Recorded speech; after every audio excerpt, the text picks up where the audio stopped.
দর্শক, আবহাওয়া অনুকূলে থাকায় এবং চাষের উপযোগী হয় ফরিদপুর অঞ্চলে প্রচুর পাট উৎপাদিত হয় এবং সারা বছরই কিন্তু বিভিন্ন বাজারে পাটের যে আমদানি সেটা কিন্তু থাকে, বিক্রি থাকেই। তো আজকে আমরা দেখব যে পাটের বাজার একটু জানার চেষ্টা করব যে পাটের মূল্য কেমন, এখন কেমন দামে বিক্রি হচ্ছে সেটি জানার চেষ্টা করব।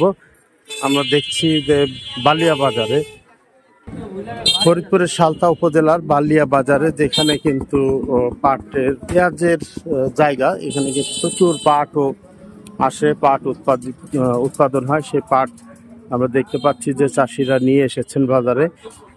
এই বাজারে আজকে পাটের দাম কত সেটি জানার চেষ্টা করবো, যে আসলে কেমন দামে বিক্রি হচ্ছে পাট, চাষিরা পোষাতে পারছে কিনা। ভাই, কেমন দামে বিক্রি হচ্ছে পাট আজকে?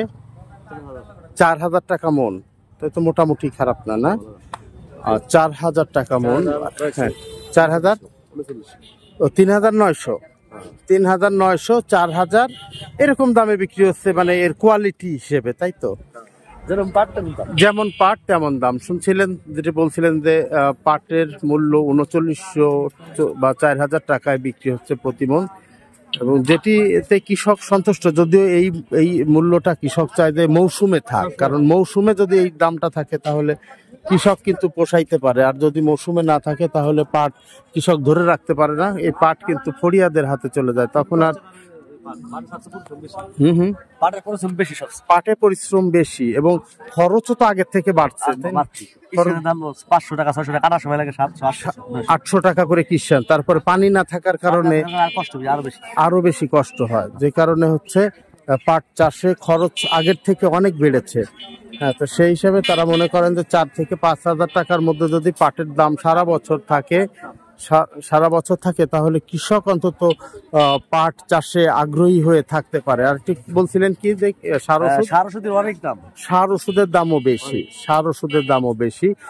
সুতরাং সরকারের কাছে কৃষক চায় যে ন্যায্য মূল্য, তারা যে মাথার ঘাম পায়ে ফেলে যে পাট উৎপাদন করে, সেই পাটের মূল্য যেন সারা বছরই ভালো থাকে সেটি প্রত্যাশা করেন কৃষকরা, যে একটি বিশেষ মৌসুমে, শেষ মৌসুমে নয়, সারা বছর যাতে পাটের মূল্যটা ভালো থাকে। এবং ফরিদপুর পাট উৎপাদনের দ্বিতীয় বৃহত্তম এলাকা, যেখানে প্রচুর পাট উৎপাদন হয়ে থাকে।